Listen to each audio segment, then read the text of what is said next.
Welcome you guys to a trade recap. Today is the 5th of November and today I have taken one trade actually. We have some clean price action. I'll show you what I mean by that. So daily time frame we are going into a downtrend from what I'm seeing. We are still in a massive uptrend obviously.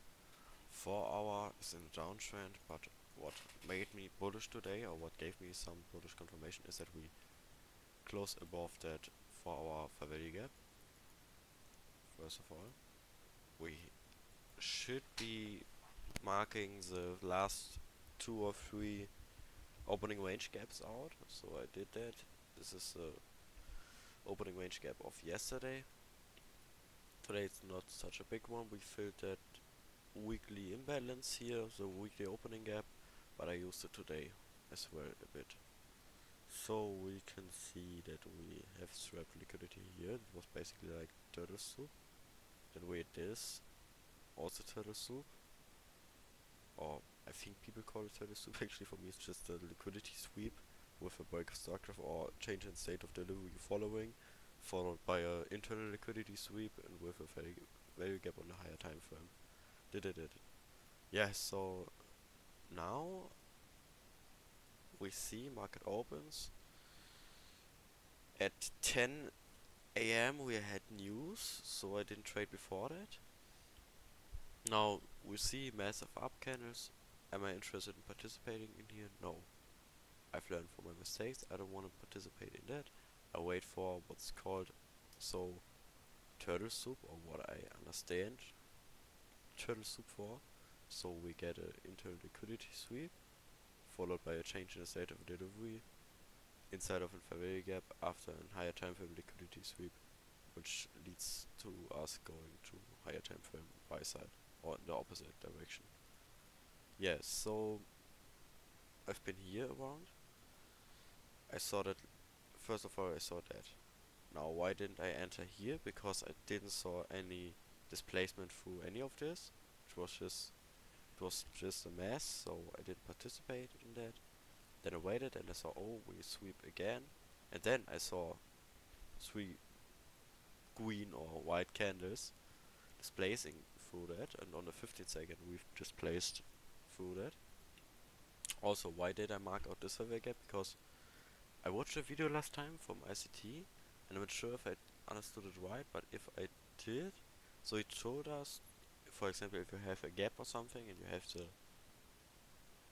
points, so for example the 0.5 point or 0.75 point, like that, and then you have a gap inside of there that breaks above it. That's a high confluence gap. So that seemed to be true today. Yeah. So that was one of my confluences. Also we had a 15-minute fair value gap. Overall it looks pretty bullish. Will we get up there? Not that quite sure yet. Also not low resistant liquidity. We have to keep that in mind. But I think we could actually get up here. Maybe go to that opening range gap from yesterday. Ah, Mann, ich muss wieder. I have to talk again. Man.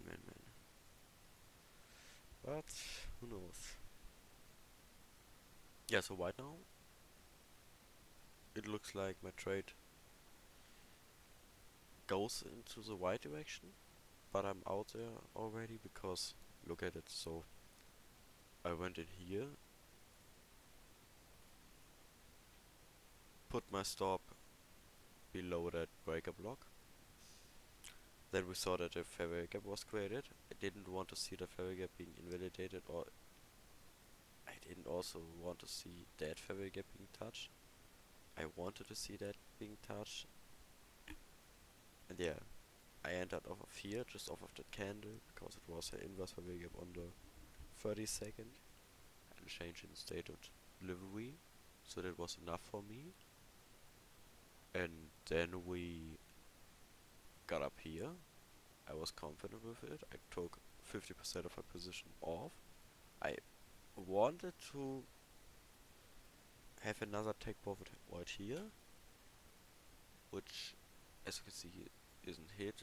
What is that grey box? It's the first percent fair value gap of yesterday, which plays a big role also. Was also a nice concurrence. Also, we have to keep in mind the time, so it's after 10 a.m. Macro gave us basically just this manipulation, you can tell it. But yeah, it was 10 a.m. to 11 a.m. And yeah, I played with the news, obviously. That was it, and I'm pretty satisfied with today. So yeah, bye bye.